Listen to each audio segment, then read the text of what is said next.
Hello there, and welcome back to another video of the Twilight Wars browser app.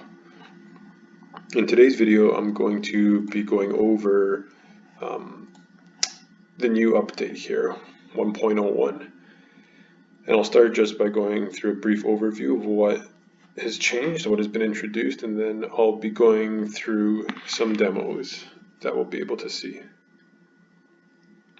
So the big update here is that all factions that are currently implemented now have their promissory notes in the game, so you'll be able to trade those with other players and use those abilities.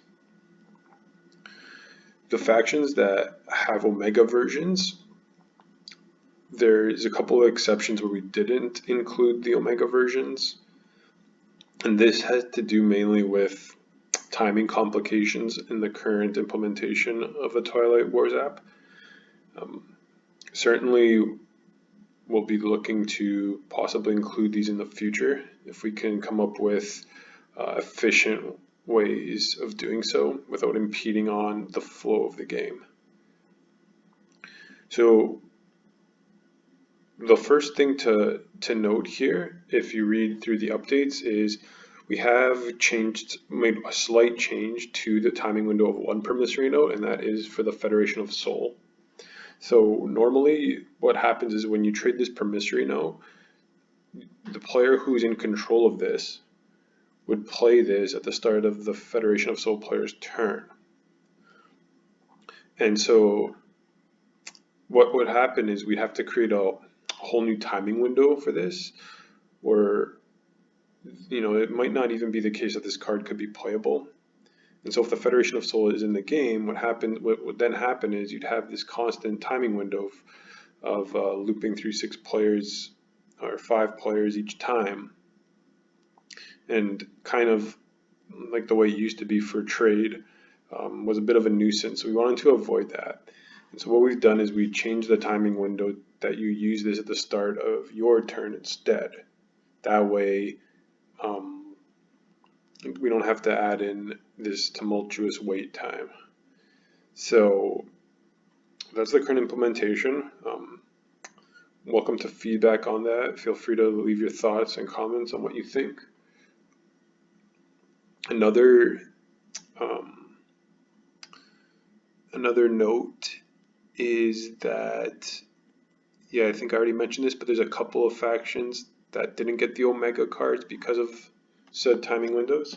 I believe those are the Bernie of Letnev and the Arborek.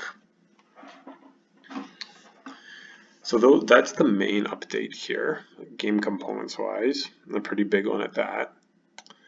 There's a nice new feature here where we've altered the way commit ground forces works. Previously, how this would work is you have to select one infantry at a time and then commit them to one planet at a time. And we were getting a lot of feedback here that to basically streamline this process and make it easier. And so we have, and I'll show you in a moment how that is going to look inside a sample demo game. But pretty much those are the big updates here. So what I'm going to do now is go to my games tab, and I think I'm going to go through 2 or 3 sample games here. And the first one I want to do is hop into the Sardak promissory note demo, because it's going to also demonstrate how we've changed the commit ground forces step.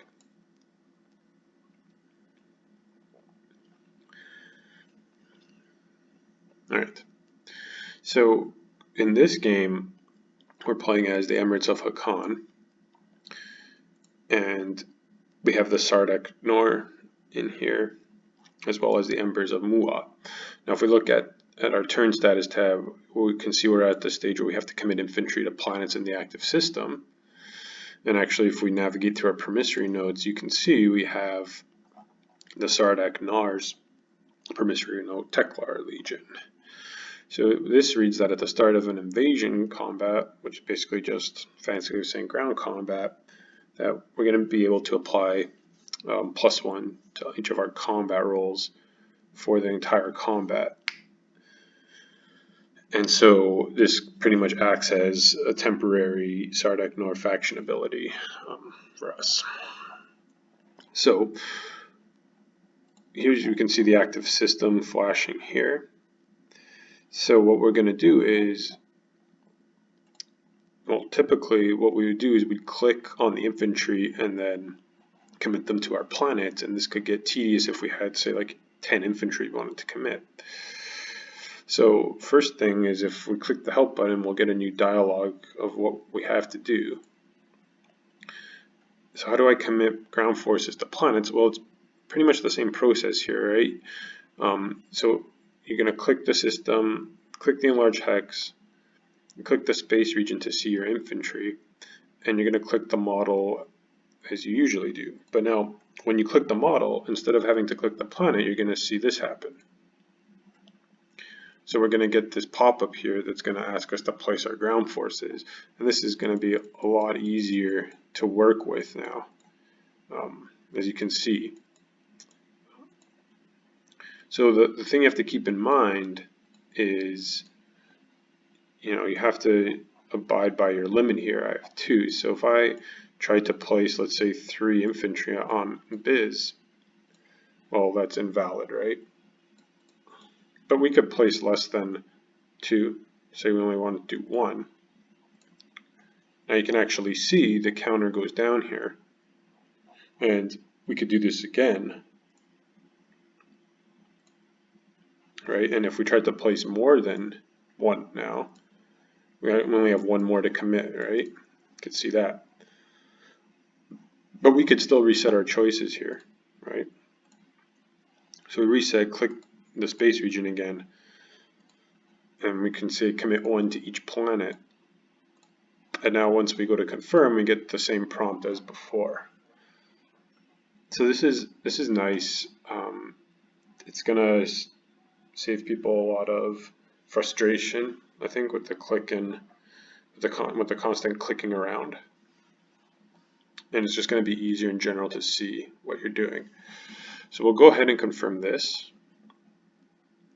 Now you can see that we have our infantry right here on Abyss and here on Freya, right? Now you can actually see I've set this up so that there's Embers of Mulat on this planet and Sardak Nor on this planet. So if I want to get the maximum benefit from Teklar Legion, then, I could invade the Sardak Nor's planet, for example, to get both buffs, or 1 buff and 1 debuff. So if I want to do battle on Abyss, I initiate the ground combat, and now during the ability round, it has to be at the start of ground combat. If I go over to the Promissory node and double click it, I'll be asked to confirm to play the Promissory node. And now you could see here that we've activated Teklar Legion, and we're going to get +1 to all our rolls during this combat. So that's Teklar Legion, and that's also the new commit ground forces step there. So let's go back to our games menu, and let's go over another Promissory node. Let's go over the Yssaril Promissory node. So this works, if I navigate over to it, Spynet. This works similar, I believe what's called Magion implant technology, right? So we've gotten this Spynet card through some sort of trade with the Yssaril tribes, and at the start of our turn, so when the game's prompting us to perform an action, we'll be able to look at the Yssaril player's hand of action cards, and then we're going to be able to choose one and add it to our hand, and then we'll give Spynet back. So this is a 2-step process. If you've ever played the Yssaril tribes, you'll also note this is the same way. So first, you would activate the faction ability, or in this case, the Promissory node. So double click it, confirm we want to play Spynet, and now you can see we automatically get this pop-up here with all of the Yssaril tribe players' action cards.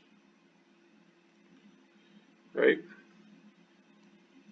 And so if we click away from this, we close the pop-up, and now we could just click the check mark again, in case we want to do some other things here, navigate around.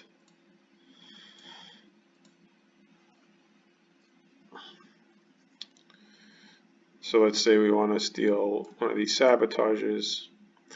If you try to steal more than 2, we're told that we have to choose exactly 1. So we'll click this. Well, before we do that, let's check our own cards. We have no action cards, so I try to click. So now when I go to click and steal sabotage,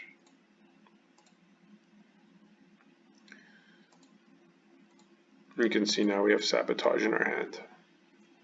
And now we no longer have the spy net card in the game log.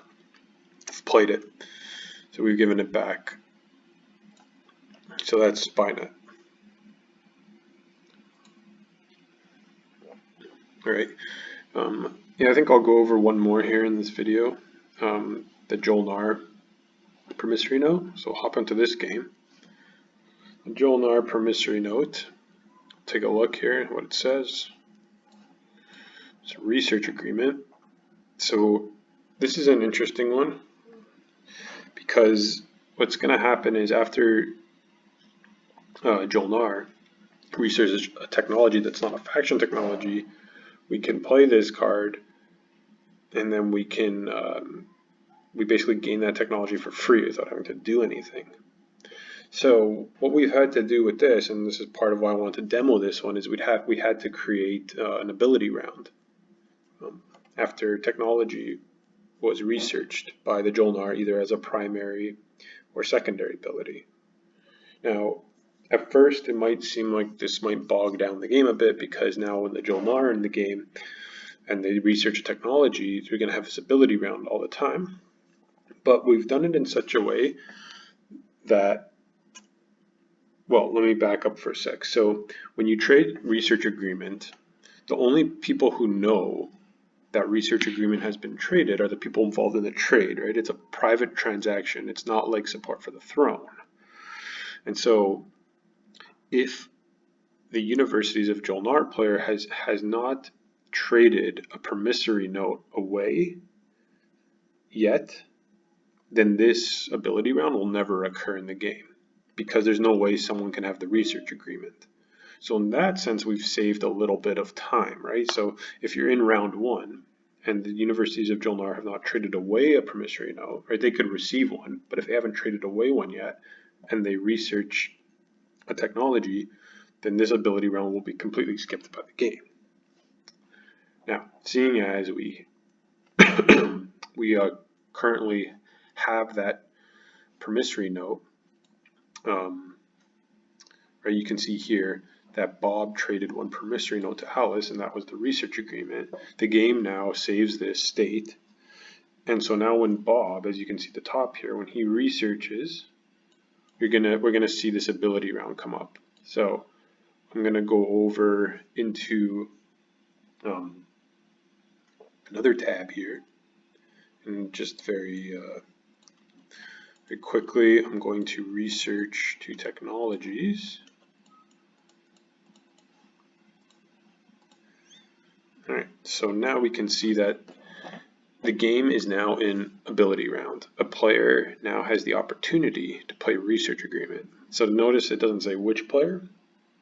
It just says, it could be no one. It could be that the Universities of Jolnar did not trade away research agreement, but because they have traded one promissory note, this ability round gets triggered. So currently we're being asked to resolve an ability, and we do have the research agreement. So let's see what happens when we double click it. We get this drop down of technology, so Cruiser 2 and Gravity Drive. So let me go ahead and cancel this for a sec and not research and just check the game log. And indeed we can see that Bob researched Cruiser 2 and Gravity Drive, right? So those are the 2 techs we have to choose from. And Cruiser 2, that requires 1 biotic, one cybernetic, and one warfare. And if we go to our technologies, we don't have those prerequisites. So we should be able to research Cruiser 2 for free here. So let's do that. And actually, again, canceling this before I do it, just to check, on the board here, we do have one cruiser, which is Cruiser 1. And then when we research this, we should see our units upgrade to Cruiser 2. So research agreement, choose the technology to research. We'll choose Cruiser 2. We'll confirm. You can see that our promissory note is now gone. We've returned it to Bob. And now if we hover over this cruiser, you can see it's now Cruiser 2.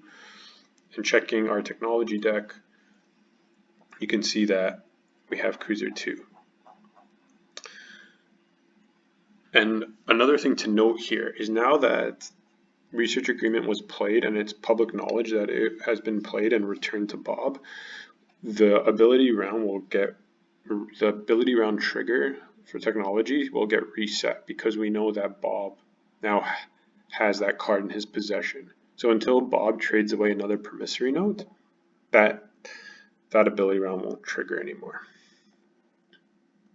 Another small note here is you can see that the technology decks have now changed. So they reflect the actual color of your deck. The faded one is the unowned deck, and the dark one is your own deck. Okay, so that's research agreement. And I think I'm gonna stop the demos there.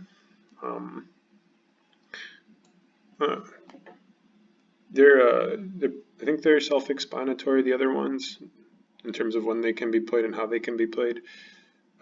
But if you do have any questions about them, pop into our Discord. It's the best way to do it. Leave a comment there. If you're not sure how to get there, you can go to the help tab here and access our Discord. You could also leave a comment down below in the YouTube comments section.